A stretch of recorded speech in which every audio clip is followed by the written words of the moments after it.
Welcome back. Well, the Nigerian government has banned ministers and other top officials of government from flying first class while embarking on official trips. In a statement issued by the media advisor to the finance minister, Mr. Festus Akambi, it said that henceforth, all top officials of government, such as ministers, permanent secretaries, chairmen of federal government committees, as well as chairmen and chief executives of parastatals and agencies, are to travel on business class. It is also said that the development is one of the recommendations made by the efficiency unit, which was set up by the Minister of Finance, Mrs. Kemi Adeosun, last year, aimed at reducing overhead expenses. The unit was set up to engender transparency and reduce government's large expenditure through procurement in the various ministries, departments and agencies of the federal government. Well, let's make sense of the new directive and the possible implications of the general outlook of things. Well, let me quickly show you this table. Well, there you go.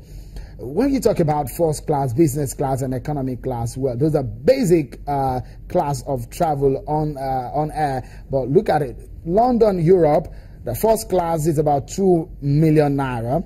Business class is about 1.2 million naira, and economic class is about 400,000 naira. To travel to America as of now we're speaking first class about 2.5 million naira, and business class is about 1.5 million naira, and the economic class about 700,000 naira. What difference is it between the first class and business, and the implications of that? Mr. Onitula has been in the aviation industry for years. If you look at this, overhead, reducing overhead is one of the issues that the government has said it wants to do.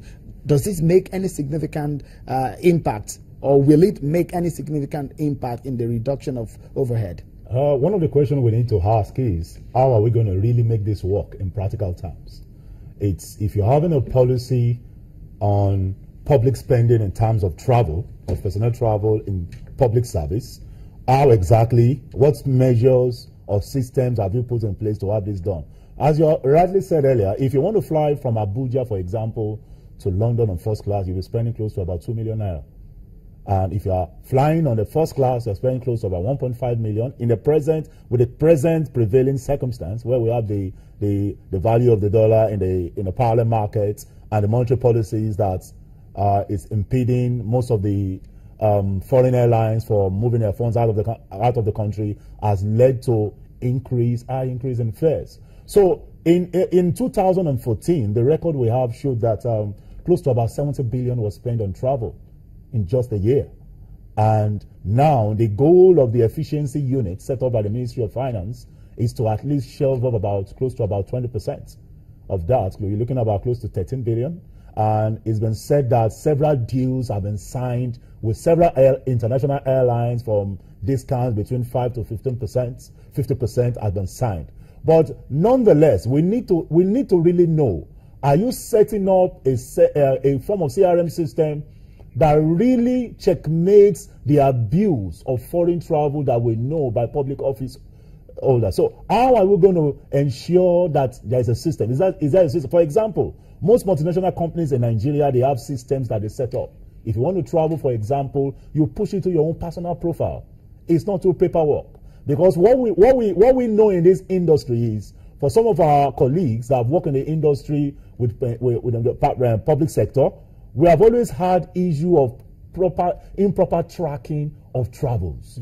Then when you have one person having 2-3 tickets issued by 3 different agencies for the same person, okay, those are some of the things that cause duplication. So you need some level of automation. Okay, Honorable Idausa, do tell us, being a public office holder for some time, a public officials for some time, what kind of reaction would public official give this kind of initiative or this kind of move made by government? Well, it may inconvenience them, but I think it's a deserved move. If you look at it, many of these public officers themselves, how do they travel in their private life? A situation where many trips are stage managed, most unwarranted trips, in order for public officers to take the liberty of federal government funds or government funds at other levels to fly first class and enjoy undeserved extra cost. So I am not in doubt at all that it's a policy that has hit the nail on the head. We know exactly how tickets are given to public officers in this country. We know the profiling. We also know that it is very easy now to track them. You do know the policy, and once you know the policy, you implement the policy.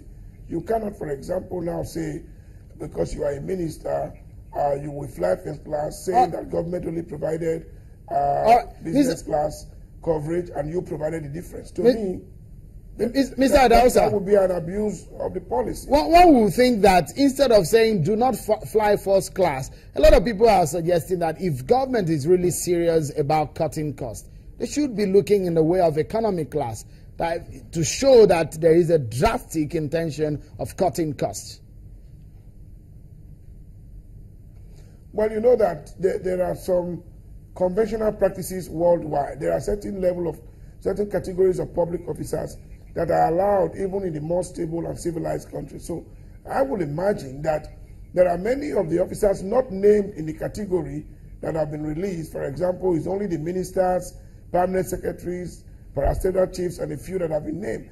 A lot more directors and others who fly business class should be made to fly economy. So I think it should trickle down, and in that way they will save much more than the 20% which they have calculated for now. If you get directors, assistant directors to fly the economy, then you will find that is a class that travels very frequently. They are higher in number. They are the ones who state-managed travels, and then you will be dealing with the right sort of people in moderating unnecessary. All right. Thank you so much. Just in 10 seconds. Yeah, one of the things, my thought is this. We need to see the breakdown of actually the value of the first class or the percentage in the actual spend for us to know whether we are making the right decision about the funds that will be saved. Thank you so much. Honorable Wesley Dausa, a lawyer, a former lawmaker, Mr. Gbenga Onitilo, a policy analyst, for coming on the program. Well, that's the program tonight. Many thanks for being such a great company. I'm sure Kimale. Bye for now.